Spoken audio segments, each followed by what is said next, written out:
Putain, j'ai tellement froid. J'ai tellement froid, c'est horrible. C'est horrible. Il doit faire 2 degrés dans le bureau, dans the office, sous les combles de ma maison. Je vous l'ai jamais dit, mais j'ai une trappe en fait qui mène au grenier, là où je stocke tous les trucs genre valises, décors de Noël, tout ça. Et il n'y a pas de porte. Ce qui fait que je suis vraiment sous le toit. Putain, j'ai tellement froid, c'est horrible. Je me demande comment ils faisaient à l'époque pour baiser, vous savez, dans les étables, les gueux. Les gueux qui baisaient avec les jouvencelles. Ils allaient dans les étables et tout, dans la paille, comme ça, à la fraîche. C'est pas possible. Moi, ma tub, là, elle fait 3 cm si je fais ça. C'est pas possible. Oh, ça commence fort. Bonjour à tous et bienvenue dans le point du mardi matin, du coup, puisque nous sommes le mardi 25 janvier. Comment ça va, mes maboules? Je suis désolé pour hier, mais voilà, il y a des fois où je ne peux pas faire autrement. J'aurais dû rentrer plus tôt, mais devinez qui a merdé? Eh ben, la SNCF pour changer. Je ne comprends pas, c'est une énigme pour moi. C'est une énigme. Si je devais vraiment mettre bout à bout tout le temps que la SNCF m'a fait perdre dans ma vie, je pense que vraiment on est sur un mois, là. Un mois non-stop depuis que je fais ce métier. C'est hallucinant. Aussi peu de fiabilité. Alors évidemment, je remets pas en cause les personnes, parce que les gens, les cheminots qui se font gueuler dessus, ça les amuse pas, mais l'institution, il y a vraiment un souci. Il y a vraiment un souci. Enfin bref, en tout cas le principal c'est que j'ai pu rentrer à temps hier chez moi pour récupérer mes enfants, que j'étais très content de voir. Et surtout, le plus important bordel, au-delà d'aller chercher mes enfants, j'étais à l'heure pour commenter le Stade Malherbe. Et, attention cocorico, roulement de tambour. Le Stade Malherbe a gagné, putain. Ça faisait tellement longtemps que j'avais pas vu une vraie victoire du Stade Malherbe de mes yeux, une victoire de Malherbe, vous vous rendez pas compte? C'est comme voir Jésus marcher sur l'eau. Ça fait tellement du bien. Et on gagne 2-0 contre Ajaccio, qui était 2e au classement. Meilleure défense du championnat depuis 1993. Ils ont pris que 8 buts, depuis le début du championnat. 8. On est à la 22e journée, 8 buts encaissés en 22 matchs, c'est un truc de fou. Quand tu sais que nous, on a une équipe de tocards, on leur a mis 2-0. 2-0, et ça, c'est le Malherbe qu'on aime. Ça, c'est le Malherbe qui gagne, putain de merde, ça fait plaisir. Le dernier but qu'on met, là, le deuxième, Jesse Deminguet. Putain, Jesse, made in Caen, né ici, tu as formé au club, né à Caen, brassard de capitaine. Il remonte tout le terrain, il y a un super relais avec Johan Cour. Il remonte tout le terrain, le mec il s'est donné pendant tout le match. 90e, bam, ça déborde. Il arrive dans la surface, petit crochet pour se remettre. Il est vraiment sur la ligne, côté gauche sur la ligne au 16,50 m, et bam, il enroule. Lunettes opposées, pied gauche. Exceptionnel, exceptionnel. Bon voilà, vous pouvez comprendre que cette victoire m'a vraiment fait plaisir. Et on remet ça vendredi. Alors, d'habitude, j'en croise toujours un certain nombre d'entre vous à Dornano avant le match. Mais hier, c'est vrai que du coup, avec leur histoire de jauge à 5000 personnes, ça sonnait creux quand même. Mais il y a quand même un vrai beau public dans ce stade. Parce que même à 5000, il y avait du bruit. C'était un lundi soir à 20h45. Il faisait froid. J'avais les orteils gelés. Alors moi, j'étais dans la tribune de presse, comme d'hab, j'avais ma petite table. Mais là, vendredi, c'est clair et net que je mets 2 paires de chaussettes. J'en pouvais plus. Quand je marchais, je sentais plus mes orteils. Et je crois que j'ai le sillon fessier qui s'est gelé. Le sillon fessier, il s'est gelé. Je sais pas, c'était tout dur. Il y a des petits glaçons qui se sont formés. Vraiment, j'avais froid. Alors le froid plus pas d'ambiance, heureusement qu'il y a eu la victoire. Normalement, c'est pas normalement d'ailleurs, sortie de crise, là j'ai vu ça dans le journal, le 2 février, je sais plus, merde, je l'avais tout de suite, j'avais les dates là. Sortie de crise, c'était quand qu'ils ont mis ça? Parce que j'ai noté que le 16 février c'est le retour des concerts debout. Merde, j'ai fait une boulette avec le journal. Voilà, 2 février, les équipements sportifs et culturels pourront retrouver un fonctionnement sans jauge. Donc là, typiquement, vendredi, on joue Niort à Caen. Ça sera le dernier match où le stade sera à 5000. Et surtout, où l'espace VIP va rouvrir. Parce que moi, c'est un petit peu aussi pour ça que je fais les matchs. Pour aller manger au stade, dans l'air VIP. Mais je vous dirais que ça tombe bien parce qu'on est quand même à la fin du mois de janvier et on est le 25, j'ai pas bu une goutte d'alcool, ça ne me manque absolument pas. Et pourtant à Auxerre, j'aurais pu, mais cadrer, la rigueur, tout ça. Donc que l'espace VIP soit fermé là, ça me dérange pas trop. Mais après ça va être fantastique. Donc voilà, même pour vous, je sais pas ce que vous faites dans la vie, si vous êtes impacté par ces histoires de jauge, si vous tenez un établissement culturel, un centre de loisirs, une discothèque ou quoi que ce soit, et ben je suis content pour vous que ça puisse rouvrir. Je sais que ça doit être extrêmement pénible. Donc moi j'ai de la chance, enfin une chance relative, c'est que je fais des salles encore petites, du coup j'ai pas été impacté par les jauges, juste par le fait que les gens sont obligés de porter un masque, ce qui est vraiment casse-couille. Mais bon, c'est comme ça, au moins moi j'ai pu travailler, donc bah, je pense à vous si vous êtes en galère. Et le 16 février, retour des concerts debout. Putain, ça fait plaisir. Ça fait plaisir. Moi, le 26 février, je vais voir Gojira à Bercy. Et si vous en êtes, les amis, hein, s'il y a du métalleux qui écoute, moi, vous connaissez ma ligne de conduite. Hein. On peut se voir avant, taper des binous, taper la discute, avec grand, grand plaisir. Pour être complètement honnête avec vous, je suis pas un méga gros fan de Gojira. J'ai du mal à rentrer dedans. Et ça me fait chier, en fait. Il y a des trucs comme ça que j'aimerais bien aimer, mais j'y arrive pas. C'est comme... comment elle s'appelle, cette série? Vous savez, la série de Joss Whedon, là, dans l'espace, là. Ah, merde, putain. Et je perds la boule en ce moment. Je sais pas si c'est parce que je suis fatigué. Fly... Ah oh, merde. Fly quelque chose, là. Putain. Attendez, je cherche en même temps. Fly... Série Fly, Joss Whedon. Joss Whedon.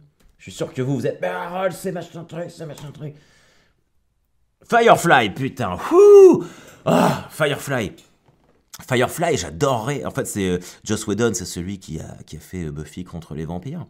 Et accessoirement Avengers 1 et 2. Et le premier Justice League. Alors, Avengers 1 et 2, autant j'ai trouvé. Et encore. L'ère d'Ultron, je suis pas certain que ce soit d'être un gros fan, mais le premier est vraiment cool. Bon, par contre, Justice League, j'ai trouvé que c'était de la merde, mais je crois que c'est surtout l'exploitation de Warner des DC Comics. Mais Buffy, exceptionnel. Moi, vous savez que Buffy, c'est ma série préférée. Si je dois partir sur une île déserte et n'emmener qu'une seule série dans ma vie, je prends Buffy contre les vampires. Et pourtant, je suis un gros fan de séries. J'adore Entourage, je suis très très fan d'Entourage. Les Simpsons, bien sûr, Malcolm, tout ça. Mais non, Buffy, voilà, Buffy c'est exceptionnel. Et moi, mon héros préféré, mon héros of all time, si un jour je dois appeler un héros d'une fiction pour venir m'aider, j'appelle Buffy Summers. J'appelle même pas Batman ou quoi que ce soit. Je suis amoureux de Sarah Michelle Gellar. Et j'adore ce héros. Et putain, je pourrais parler de Buffy pendant des heures, tellement je trouve que c'est une série tellement avant-gardiste. Je crois que le premier épisode, il a dû sortir genre en 94, 95, non? Ça va être un truc comme ça, Buffy. C'est vraiment le premier et le seul héros féminin digne de ce nom qui soit sorti. Parce que même si on prend des blockbusters genre Black Widow, tiens, je crois que je vous l'ai dit oui, la semaine dernière, j'avais regardé Black Widow. Et bah c'est vraiment cucu la praline, quoi. On sent que ça fait des gros plans sur le cul de la meuf, tout est féminisé. 97 Buffy. Tout est féminisé maintenant dans les héros féminins. Wonder Woman, et évidemment que Scarlett Johansson, Gal Gadot sont des femmes super. Moi j'adore évidemment regarder les femmes, tu vois. Mais ça ne sert pas l'héroïsme du personnage. Alors que Buffy, déjà c'est une girl next door, et ça moi j'aime bien. Et c'est surtout, on monte ses failles, on la monte. Alors évidemment, sur une série qui a 7 saisons, on peut décliner, mais C'est extrêmement bien écrit, c'est extrêmement bien interprété. Et les personnages féminins ont vraiment une énorme place dans cette série. Parce que Willow c'est pareil, on voit l'évolution d'une geekette mal dans sa peau et qui finit par être une sorcière lesbienne affirmée, méga puissante. Et à l'époque faire un coming out pour un personnage de l'impact de Willow qui devient gay avec Tara, bah c'était pas comme maintenant, c'est un peu la norme, machin truc, mais à l'époque c'était, alors dire couillu pour un couple lesbien, c'est peut-être pas approprié, mais c'était incroyable et ce show est parfait du début à la fin. Il n'y a pas de meilleure série que Buffy contre les vampires. J'ai été dithyrambique là pendant et je sais même pas pourquoi j'ai enchaîné sur Buffy. Ah oui, sur Firefly pour dire. Oui, bah du coup Firefly ça a été fait par Joss Whedon. Et je m'étais dit bah quand on a créé une série aussi exceptionnelle que Buffy The Vampire Slayer, Firefly, la deuxième série doit être aussi bien. Bah non. Alors Firefly c'est un espèce de western dans l'espace en fait. C'est un mec, un commandant d'un vaisseau spatial qui a son crew, qui a son staff, et puis ils partent de planète en planète, il leur arrive des aventures. Mais ça a été à une époque sur Netflix, mais ça n'y est plus. Et je voulais tellement aimer ça, tellement. Moi je pensais que ça serait comme Xena la guerrière ou Hercule quand j'étais petit. Et c'est un peu ça, mais j'arrive pas à rentrer dedans. Et bah, pour revenir sur le sujet principal, Gojira, c'est la même chose. J'aimerais être fan d'un groupe, des plus gros groupes de métal au monde, français qui plus est, Cocorico. Et je reconnais le travail, la qualité, mais j'arrive pas. Et je crois que c'est parce que, ça me fait mal de dire ça, mais je crois que c'est parce que les mecs manquent un peu de charisme. Ils ne manquent pas de talent, mais il manque un peu de charisme. Et je trouve que le chanteur chante pas très bien. Mais quoi qu'il en soit, je serais vraiment content d'être à Bercy le 26 février. Donc si vous êtes dans le coin, vous n'hésitez pas. Parce que, bah, mine de rien, c'est le premier concert que je vais refaire depuis très très longtemps. Le dernier concert, c'était Tenacious D, le groupe de Jack Black, en février 2020. Donc 2 ans sans concert. Et puis surtout, si ils remettent les concerts debout en février, c'est qu'on est c'est que je suis relativement optimiste pour le Hellfest. Et le Hellfest pour moi et tous les autres festivals pour vous, hein.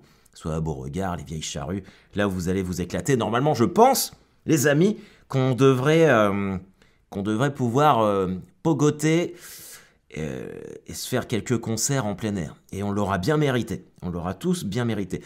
À propos de ça, j'ai été invité par Jeffo Jero. J'ai pas ton vrai blaze, mec. J'ai pas ton vrai nom. Mais je t'avais dit que j'en parlerai parce que du coup, bah, je ne peux pas venir étant donné que je suis à Bercy pour Gojira. Mais il y a un festival de métal qui s'appelle Mauges Pitfest et qui est à Mauges, si ma mémoire est bonne. J'ai vu l'adresse. Ah, non, Saint-Macaire en Mauges. Sèvres-Monne, 49, je pense que ça doit pas être loin de Angers, Cholet, parce que notre ami Jeffo m'a dit que c'était pas loin de Clisson. Alors ce qui est dommage, c'est que toute la semaine, je suis à côté de Clisson du 21 au 25, mais du coup, je repars le 25 parce que le 26, je vais voir Gojira. C'est à 18h, ça s'appelle Mosh Pit Fest. Il y a Stinky, qui est un groupe de punk hardcore de Nantes, que j'avais vu d'ailleurs au Hellfest.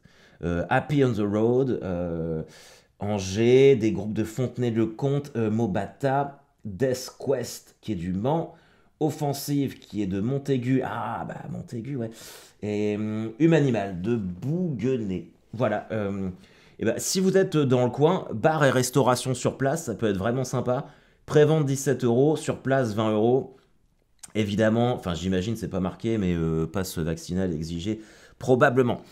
Si l'année prochaine je suis là, les amis de Mac in Roll Metallicus, l'association qui gère ça, je viendrai avec grand plaisir. Ça c'est juste mal goupillé. Voilà, en tout cas, on termine le mois de janvier et on va enchaîner sur un mois de février qui, je l'espère, va être un peu plus serein. Je sais pas si vous en êtes encore à porter les masques dans la rue, mais moi j'ai laissé tomber. Je vous dis pas qu'il faut le faire, hein. Vous faites absolument ce que vous voulez et comme vous vous sentez bien. Mais moi, ça me casse les couilles. Un coup, faut les porter, un coup, faut pas les porter. J'en ai déjà parlé la semaine dernière, mais là, ça m'énerve. J'étais à Auxerre, là, pendant 3 jours. C'était la première fois que je mettais les pieds à Auxerre, et j'étais absolument ravi de vous rencontrer, les maboules. On a fait 2 complètes, et un dimanche à 18h quasi complet. Vous ne pouvez pas vous rendre compte à quel point ça me fait plaisir, et à quel point ça me touche que vous veniez voir le spectacle comme ça, en si grand nombre. Vraiment, à Auxerre, les organisateurs m'ont demandé comment ça se faisait que j'avais du monde. Je ne sais pas, il y en a à Rennes, il y en a partout. Là, je joue à Cournon d'Auvergne samedi, à côté de Clermont-Ferrand, c'est quasiment complet aussi. Euh, j'ai vraiment de la chance, parce qu'en plus, quand je vous rencontre après, vous êtes tous d'une extrême gentillesse, enfin, ça me pousse tellement à essayer d'être le meilleur possible pour vous sur scène. Vraiment merci, merci beaucoup. Je sais que là, à Auxerre, il y en a énormément qui sont venus de Sens pour voir le spectacle, et c'est quand même à 45 minutes en voiture, pour venir voir un spectacle avec les histoires de masques, de passe vaccinal, et vous êtes venus, vraiment, merci. Merci du fond du cœur. Ça me... Là, on a commencé avec Ambre à écrire le nouveau spectacle, qu'on jouera pas avant 1 an et demi, parce que là, Deadline, il commence à peine à être prêt, donc j'ai envie d'en profiter un petit peu.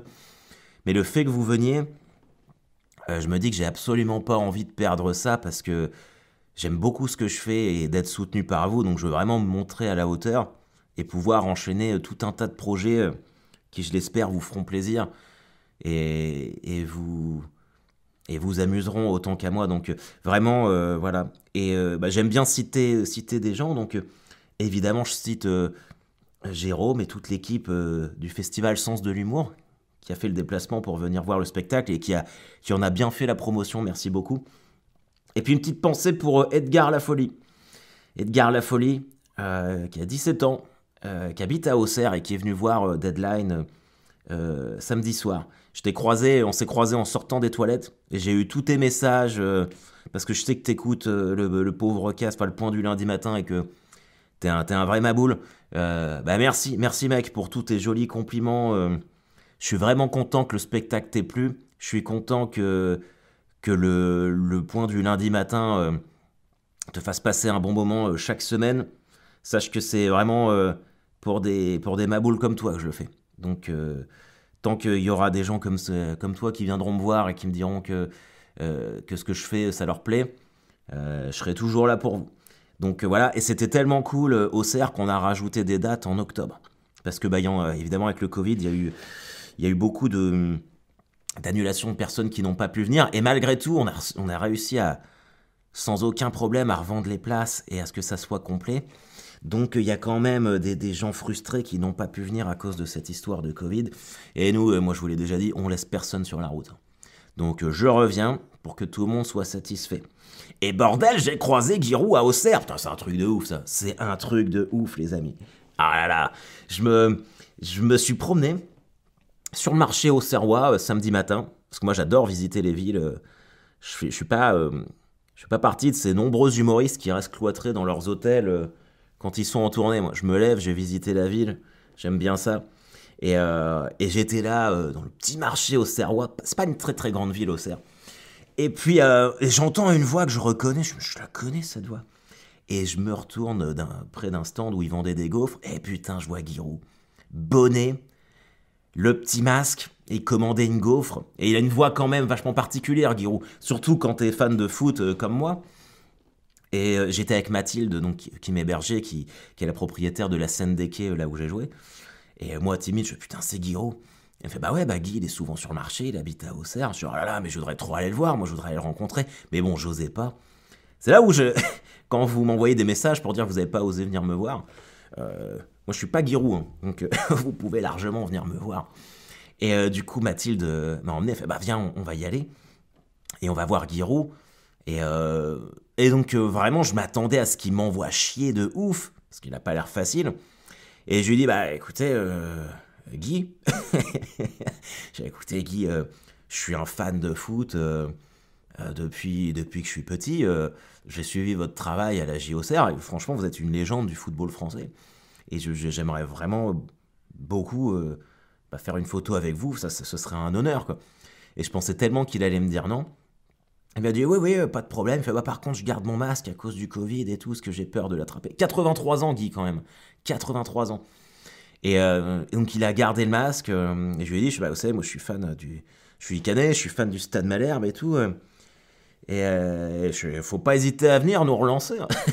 J'ai vraiment fait mon fanboy. Et il fait, mais vous avez Stéphane Moulin, ça va le faire, je suis pas inquiet pour vous. Donc, je me dis que si Giroud m'a dit qu'il était pas inquiet pour nous, c'est que ça va le faire.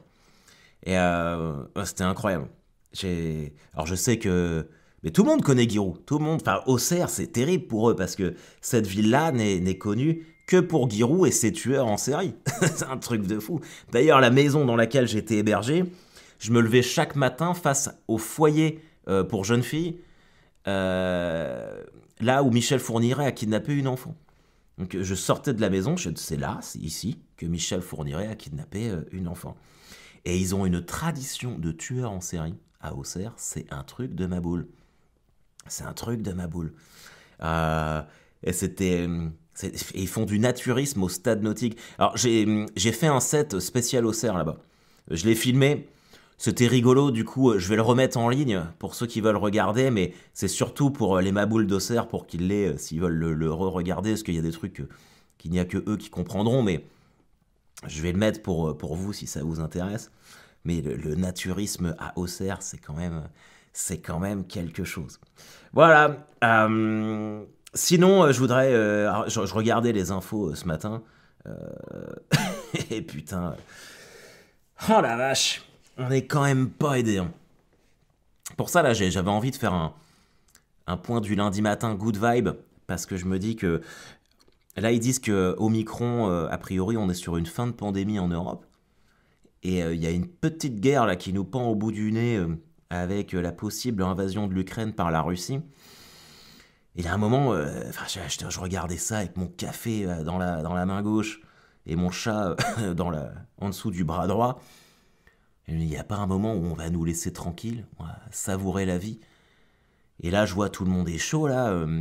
Biden, il a déjà réquisitionné 8500 militaires, possiblement. J'ai vu que l'Europe, ils étaient derrière aussi. Putain, on peut pas... alors, ça paraît extrêmement candide, hein, ce que je vais dire, mais... on vient de se taper 2 ans de pandémie. On peut pas se faire un petit break d'une année avant de commencer une guerre, un petit truc, qu'on se fasse un petit moment pépère à la cool. Faisons-nous des barbecues. Ça serait beaucoup plus sympa. Moi, ça me fait un petit peu peur, cette histoire. Je regarde mes enfants, je me dis, c'est compliqué. Je leur souhaite d'avoir la même enfance que moi, hein. C'est là où je vois que je vieillis, où je fais le mec, c'était mieux avant. C'était pas mieux avant, mais putain, c'était quand même un peu moins stressant. Donc voilà, je sais pas, on va suivre tout ça. Il y a Gaspard Ulliel qui est mort la semaine dernière, ça m'a vraiment fait de la peine. J'aimais beaucoup cet acteur. C'était vraiment un des rares acteurs français qui avait un potentiel international incroyable. Il avait joué Hannibal Lecter jeune. C'était fou. Puis il avait vraiment une gueule, c'était vraiment un acteur incroyable. Le film où il jouait Saint-Laurent, là, c'était fou. Et mourir comme ça, c'est vraiment bête. C'est vraiment bête. Alors pour ceux qui n'ont pas suivi, il est mort dans un accident de ski. Il est rentré en collision avec un autre skieur et il portait pas de casque. Et moi, une fois dans ma vie, non, 2 fois, 2 fois j'ai fait du ski. Mais une fois c'était à Ironwood, dans le Michigan. Et c'est pas comme en France. Les États-Unis, t'as vraiment de l'espace pour skier. Nous, on fait n'importe quoi. Franchement, sincèrement, en France, on fait n'importe quoi. Quand moi, je vois la différence, déjà au niveau de la chasse, aux États-Unis, gros pays de chasseurs, et de beaufs et de redneck, hein, on est d'accord, mais ils se promènent pas avec leurs flingues, même le canon cassé à côté des maisons, ça n'existe pas, c'est interdit, ça. C'est du bon sens. Et t'as quasiment aucun accident de chasse aux États-Unis, hein. T'as pas de débiles comme chez nous, là, qui tirent n'importe où. Et le ski, c'est pareil. Là-bas, c'est vachement réglementé. Moi, une fois, je suis parti au Contamine avec des potes. C'était comme ça, des Contamines. Week-end au ski, on a fait ça, bah, plus jamais je l'ai refait. Plus jamais je l'ai refait parce que déjà je sais pas skier. Et les gens passent comme des cinglés à côté de toi. Les pistes sont surchargées. Les gens ne font pas attention. Et voilà, enfin, moi je sais que j'arrêtais pas de tomber parce que je savais pas skier. J'ai failli me prendre des gens qui passaient comme des dingues à côté de moi plein de fois. Et j'ai skié que le matin, l'après-midi, c'était terminé. J'ai laissé mes potes skier, je suis allé faire des randonnées en raquette. Tu vois, un truc un peu safe. Et d'ailleurs, il y a une autre fois où j'ai fait un festival d'humour au milieu des montagnes à Arèche-Beaufort. Et tout le monde partait skier. Et bah non, moi je partais faire de la raquette avec Evelyn, un de mes potes des Apollons, un duo d'humoristes. Et je peux te dire que la raquette c'est physique et au moins tu risques rien. Et c'est même pas une question de savoir skier ou pas, hein. Je pense que Gaspard Ulliel il savait skier. Et là, en plus, j'ai vu ça, il y a genre 15 jours, il y avait déjà eu un accident de ski d'une gamine de 7 ans qui s'était fait, qui était entrée en collision avec encore un mec qui contrôle rien, quoi. Donc voilà, je trouve que c'est vraiment dommage de mourir comme ça. Bon, voilà, encore un super acteur qu'on perd. Et puis il y a un mec de 37 ans qui disparaît comme ça, quoi. Donc profitons de la vie, les amis, profitons de la vie. Et surtout, faites gaffe à vos miches. Putain, faites gaffe à vos miches. C'est là où tu vois, le mec il part skier tranquille.